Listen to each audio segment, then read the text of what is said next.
আসসালামু আলাইকুম। আমি আমার লাস্ট ভিডিওতে বলেছিলাম স্মৃতি ধরে রাখতে হয়, তো এটা আমার আরেকটা স্মৃতি ভিডিও মেমোরিজ। আমি এগুলো সেভ করে রাখছি ইনশাল্লাহ। অনেক বছর পরে হয়তো আল্লাহ যদি বাঁচায় রাখে দেখবো আর মনে করব এত বছর আগে এখানে গিয়েছিলাম ওখানে গিয়েছিলাম। তো দিস টাইম আমরা একটু দুবাই যাচ্ছিলাম। 2023-র ভিডিও এটা, অনেক আগে। আই নো আমি অলওয়েজ একটু লেট, তারপরও আপলোড করে রাখি, ভালো লাগবে যারা আপনারা দেখবেন। কমার্শিয়ালি এটা ইউজ করছি না, জাস্ট স্মৃতি। তো আমরা দুবাই এয়ারপোর্টে পৌঁছে গিয়েছি। এখানে আমাদের একটা আঙ্কেল আমাদেরকে রিসিভ করতে এসেছিলেন।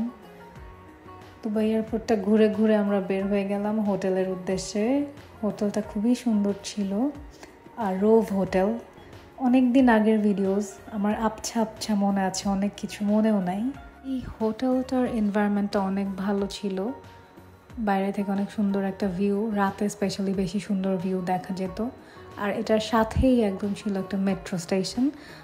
আমরা হোটেল থেকে বের হয়েই একদম অনেক ইজিলি স্টেশনে চলে যেতে পারছিলাম।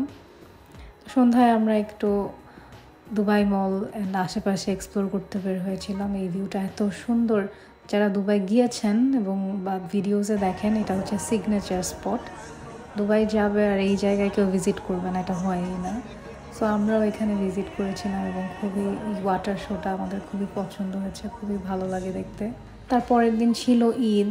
তো যেহেতু ঈদ, একটু সুন্দর করে কাপড় চোপড় পরে ভিডিওস করতে হবে, একটু ঢংঢাং করতে হবে, ঢংঢাং না করলে তো হবে না। তো এটাই ছিল আমাদের ঈদ ডে সেলিব্রেশন। দুবাইতে আসলে ওরকম ঈদের কোনো আমেজ আমরা পাই নাই। নাফিস সকালে নামাজ পড়তে গিয়েছিল।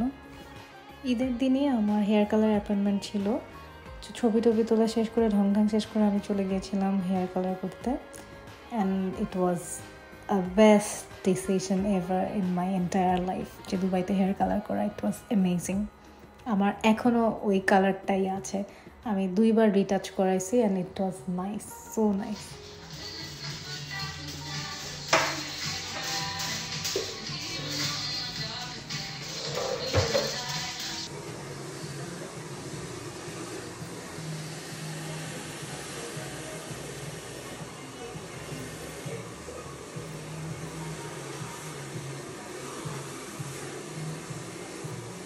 হেয়ার কালারের পুরো প্রসেসটাই ও ভিডিও করেছিল অ্যান্ড সুন্দর করে ইনস্টাগ্রামে পোস্ট করেছিল।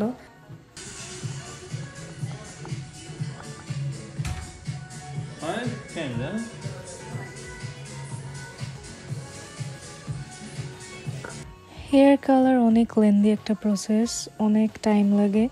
আর স্পেশালি যখন 2-3টা কালার মিক্স করে একটা কালার আনতে হয়, তখন তো অনেক টাইম লাগে।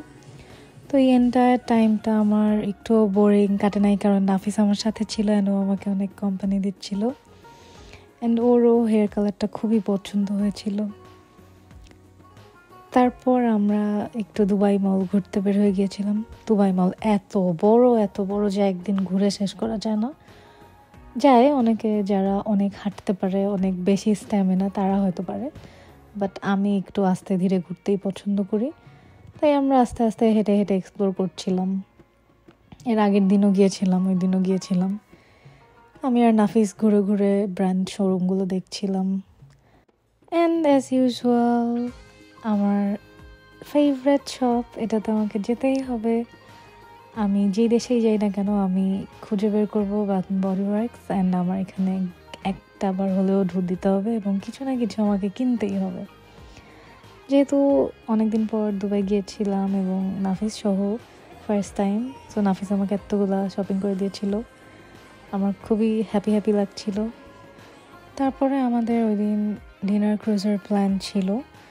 যেহেতু একটু দেরি হয়ে গিয়েছিলো, আমরা রাশের মধ্যে ছিলাম, তারপরও আমি কিছু ভিডিও ক্লিপস নিয়েছিলাম। তো আমরা এই যে হেঁটে হেঁটে চলে যাচ্ছি। এটা হচ্ছে দুবাই মারিনা বলে, এক্স্যাক্ট মনে পড়ছে না। বিজনেস বেতে হেয়ার কালার করেছি, এটা হচ্ছে দুবাই মারিনা। এখান থেকে আমরা ক্রুজে যাব। রেদওয়ান রাজুকে সবাই হয়তো চেনেন, মোটামুটি ও অনেক ভালো পপুলার দুবাইতে ফটোগ্রাফার।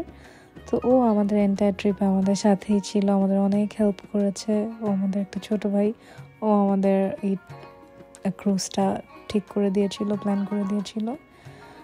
ক্রুজের এক্সপিরিয়েন্সটা খুবই ভালো ছিল, বাট আনফর্চুনেটলি আমি ক্লিপসগুলো নিয়েছিলাম কিছু, কিন্তু এখন এডিট করার সময় আর ওগুলো খুঁজে পাচ্ছি না। যাই হোক, খাওয়া দাওয়া শেষ করে আমরা এখন হোটেলের দিকে চলে যাচ্ছিলাম, অনেক রাত হয়ে গিয়েছিল। নেক্সট ভিডিওতে আরও ইন্টারেস্টিং জিনিস নিয়ে আসছি, দেখা হবে, বাই, গুড নাইট।